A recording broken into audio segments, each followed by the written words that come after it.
ಒಂದು ಸಣ್ಣ ಹಳ್ಳಿಯಲ್ಲಿ ಒಂದು ದೊಡ್ಡ ಅಜ್ಜ ವಾಸಿಸುತ್ತಿದ್ದನು.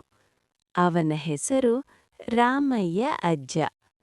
ಅವನು ಬಹಳ ಜ್ಞಾನಿ, ಶಾಂತ ಸ್ವಭಾವದವನು. ಹಳ್ಳಿಯ ಜನರೆಲ್ಲ ಅವನನ್ನು ಗೌರವಿಸುತ್ತಿದ್ದರು. ಮಕ್ಕಳು ಪ್ರತಿದಿನ ಸಂಜೆ ಅವನ ಮನೆ ಮುಂದೆ ಇರುವ ಆಲದ ಮರದ ಕೆಳಗೆ ಸೇರಿ ಅವನ ಕಥೆಗಳನ್ನು ಕೇಳುತ್ತಿದ್ದರು.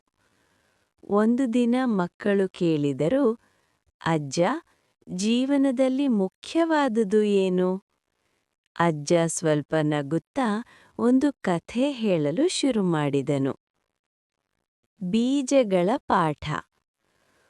ಒಬ್ಬ ರೈತನಿಗೆ 2 ಬೀಜಗಳಿದ್ದವು.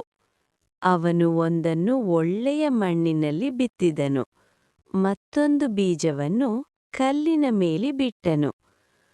ಒಳ್ಳೆಯ ಮಣ್ಣಿನಲ್ಲಿ ಬಿದ್ದ ಬೀಜ ಮಳೆಯನ್ನು, ಸೂರ್ಯನ ಬೆಳಕನ್ನು ಪಡೆದು ದೊಡ್ಡ ಮರವಾಗಿ ಬೆಳೆದಿತು.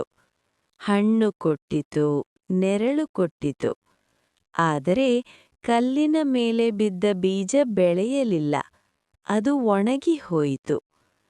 ಮಕ್ಕಳು ಕುತೂಹಲದಿಂದ ಕೇಳಿದರು, ಅಜ್ಜ,